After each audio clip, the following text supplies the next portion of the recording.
Hello बच्चों, आपका मेरे चैनल शिक्षा घर में स्वागत है। आज हम बेसिक इलेक्ट्रिसिटी के लेक्चर नंबर 2 के बारे में डिस्कस करेंगे। अभी तक मैंने आपको चालकता के बारे में पढ़ाया था। आज हम बात करेंगे प्रतिरोधों के नियम के बारे में। प्रतिरोधों के नियम, प्रतिरोधों के नियम।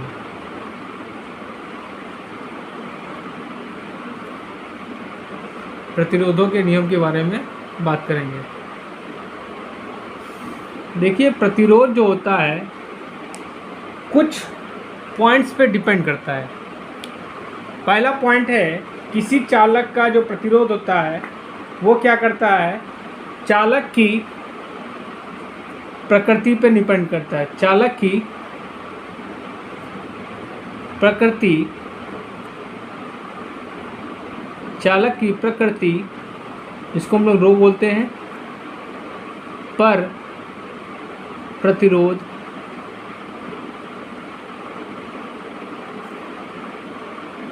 निर्भर करता है। नंबर 2,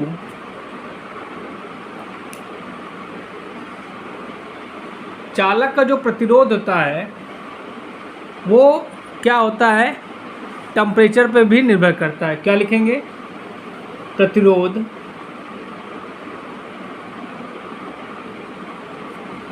तापमान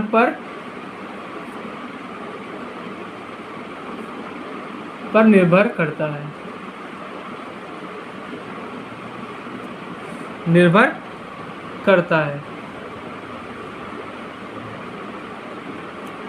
फॉर एग्जाम्पल, अगर हम कोई आपका कंडक्टर है, कोई आपका कंडक्टर है, तो उसका अगर हम टेम्परेचर इंक्रीज़ करेंगे, टेम्परेचर आप इंक्रीज़ करेंगे तो उसका रेजिस्टेंस क्या होगा, रेजिस्टेंस आपका इंक्रीज़ होगा। रेजिस्टेंस भी आपका क्या होगा, इंक्रीज़ होगा। मतलब कंडक्टर जो है कुचालक बनने की ओर अग्रसर होगा। अगर हम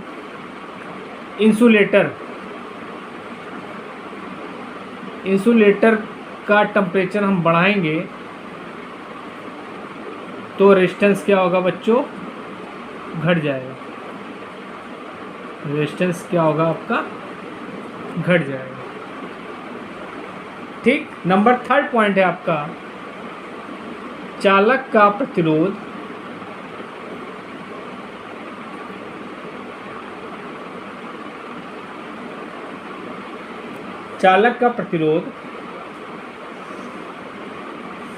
क्या होता है, चालक की लंबाई के समानुपाती होता है। चालक की लंबाई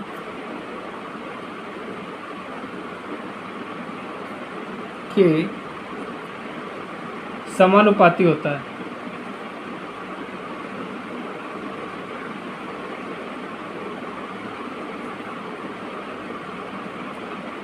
मतलब R is directly proportional to L।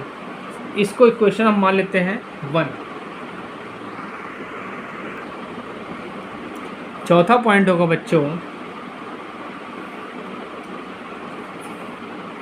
चालक का प्रतिरोध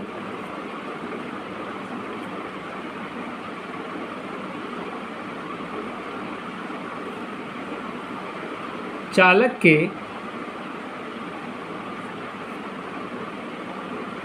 अनुप्रस्थ काट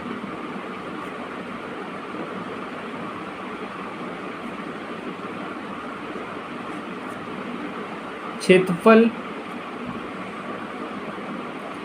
के व्युत्क्रमानुपाती होता है।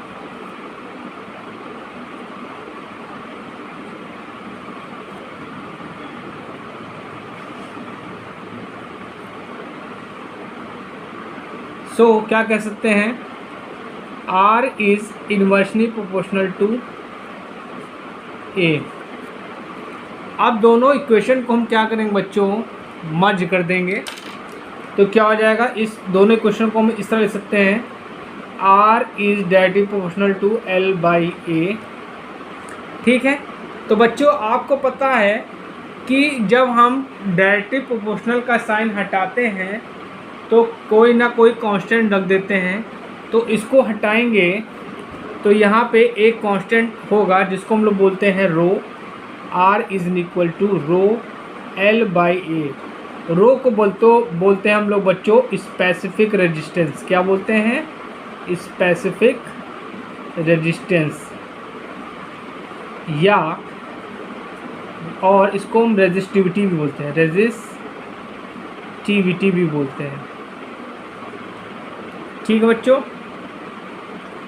तो अगर हम यहाँ से रो की वैल्यू निकालेंगे तो रो इज इक्वल टू हो जाएगा आपका RA/L। और अगर हम यहाँ से यूनिट निकालेंगे तो R की आपकी यूनिट क्या हो गई, ओम हो गई, और ये क्या होगा, मीटर स्क्वायर, और ये हो गया आपका मीटर। तो इसको सॉल्व करने पे ये आ गया आपका ओम मीटर। तो इसकी रेजिस्टिव की यूनिट क्या हो जाएगी आपकी, ओम मीटर। रेजिस्टिव मतलब रो की यूनिट क्या हो जाएगी बच्चों, ओम मीटर। ये क्वेश्चन आपसे 1 नंबर में पूछा जाता है। तो आज हमने ओम के प्रतिरोधों के नियम के बारे में पढ़ा। अब इसके बाद हम लोग क्या पढ़ेंगे, विशिष्ट चालकता। विशिष्ट चालकता क्या होती है, विशिष्ट चालकता। विशिष्ट चालकता को हम लोग सिग्मा से रिप्रेजेंट करते हैं। ये क्या होती है, विशिष्ट चालकता जो होती है ये आपकी विशिष्ट प्रतिरोध के विलोम होती है, और इसको हम लोग रिप्रेजेंट करते हैं सिग्मा से रिप्रेजेंट करते हैं। ठीक बच्चों। तो यहाँ पे क्या हो जाएगा, सिग्मा इज इक्वल टू हो जाएगा 1/रो, और रो की यूनिट हो रो, तो ये हो जाएगा 1/R L/A। तो 1/R को हम लोग क्या लिख सकते हैं, G लिख सकते हैं। तो G is equal G into L/A। ठीक है।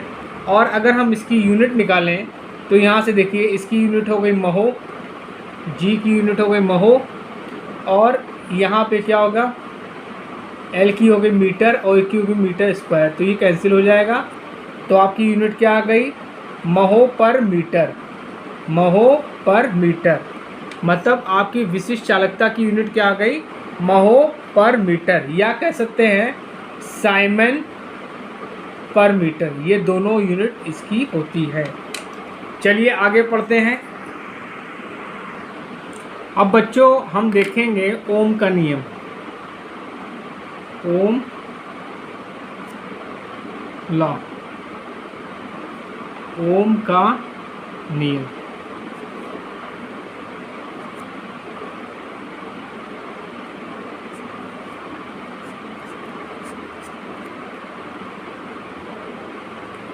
देखिए ओम का नियम क्या बताता है।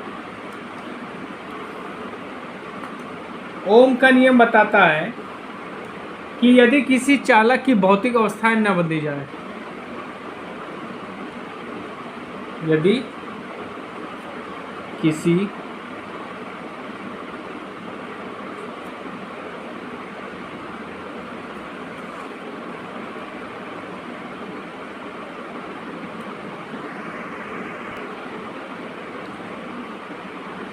चालक की भौतिक अवस्थाएं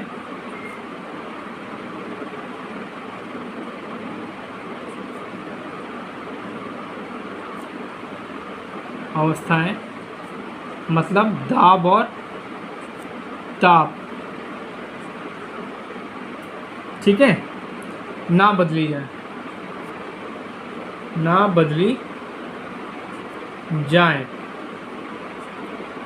तो क्या होगा बच्चों, तो चालक के सिरों पर लगने वाला विभवांतर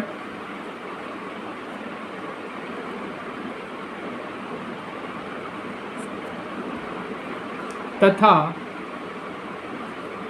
चालक में बहने वाली धारा का अनुपात नियत होता है।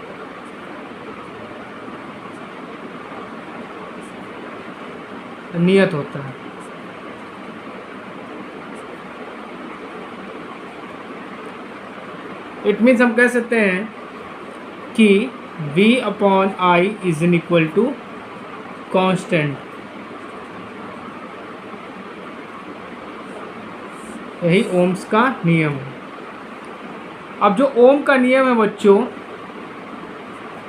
ओम का नियम का जो ग्राफ होता है रेखीय होता है। ये भी क्वेश्चन पूछा गया है, ठीक है। इट मीन्स ये आपका वोल्टेज हो गया और ये आपकी करंट होगी, तो दोनों में रिलेशन क्या होगा, इस तरह होगा।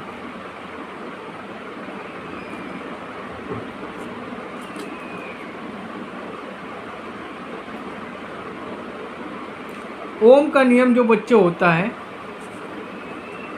ओम का नियम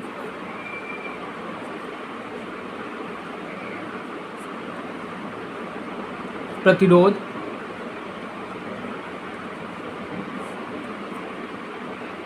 इंडक्टर,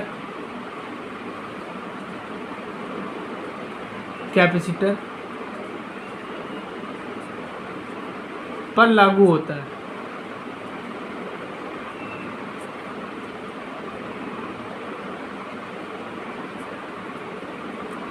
ठीक बच्चों, ओम का नियम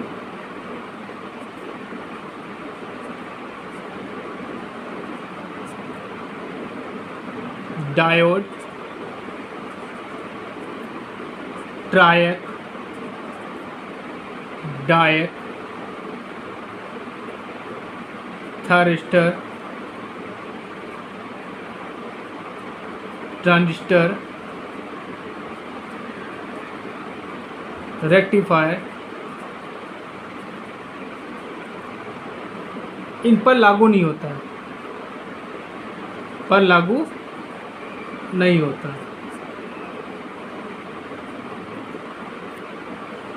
ठीक है, चलिए अब हम बात करेंगे प्रतिरोधों के संयोजन के बारे में।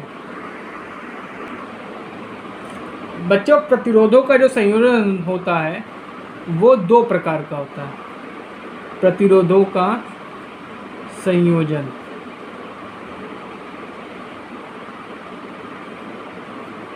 एक होता है सीरीज कनेक्शन,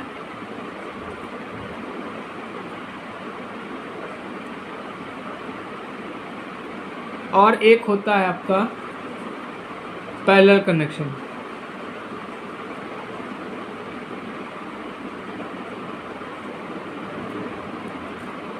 तो सबसे पहले हम लोग बच्चों बात करेंगे सीरीज कनेक्शन की।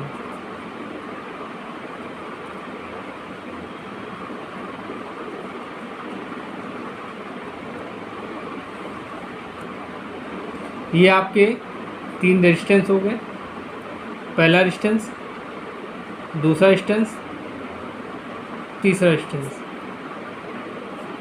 और इनको हमने सप्लाई से कनेक्ट कर दिया।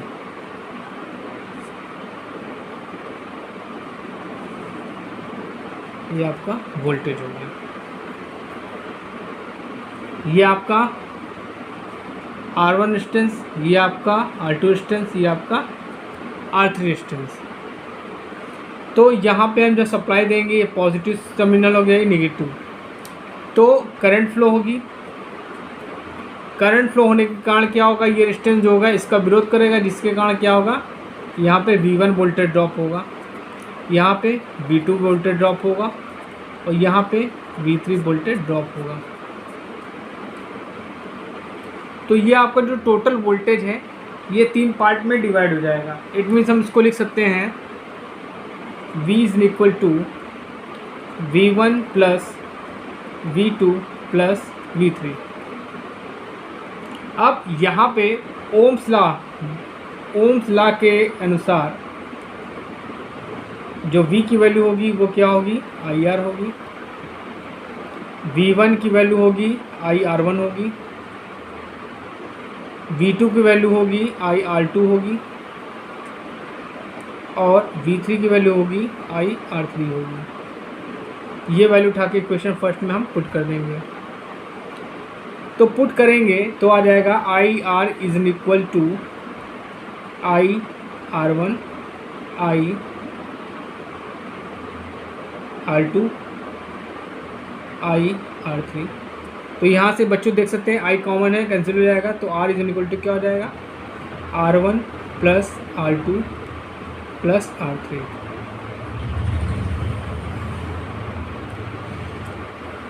तो अगर आपके 3 रेजिस्टेंस सीरीज में जुड़े हैं तो इक्विवेलेंट रेजिस्टेंस की वैल्यू क्या होगी, R1 is plus R2 plus R3। बच्चों हमेशा याद रखिएगा सीरीज कनेक्शन में रेजिस्टेंस की वैल्यू ज़्यादा होती है, रेजिस्टेंस की वैल्यू ज़्यादा होती है।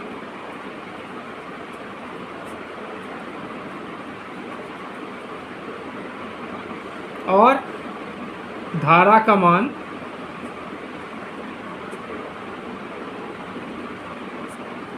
समान होता है।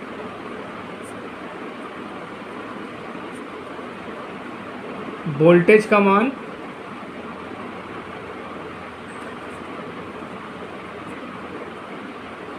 भिन्न होता है।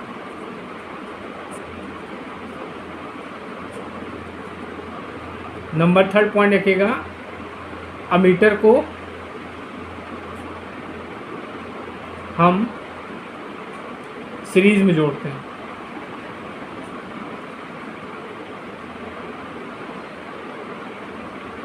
क्योंकि अमीटर क्या होता है, आपकी धारा को वो मापता है।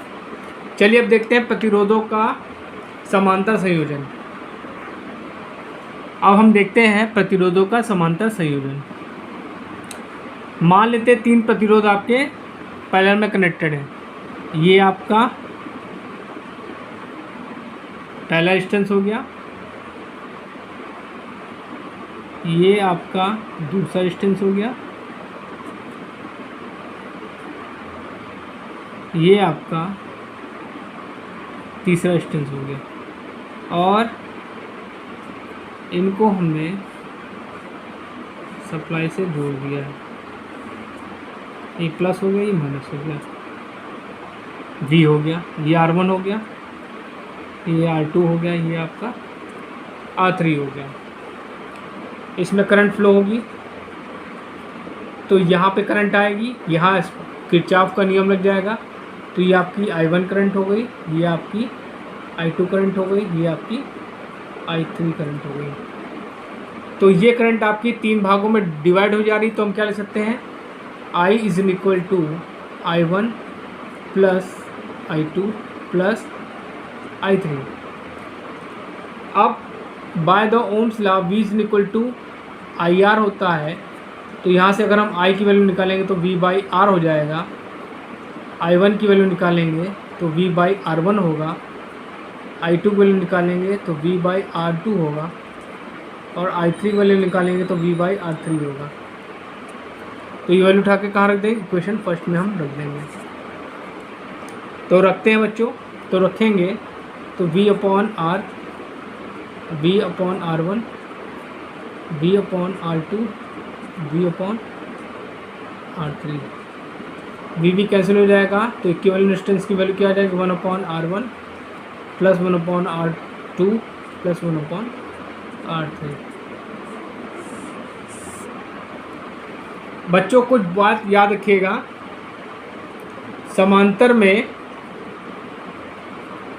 समांतर कनेक्शन में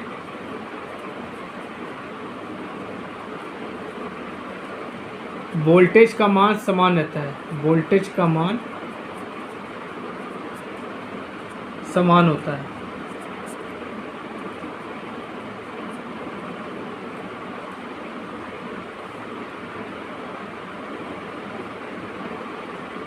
धारा का मान भिन्न होता है। धारा का मान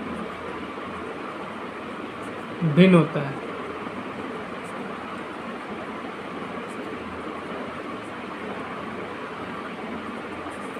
वोल्ट मीटर क्या होता है? वोल्टेज को नापता है। वोल्ट मीटर को हमेशा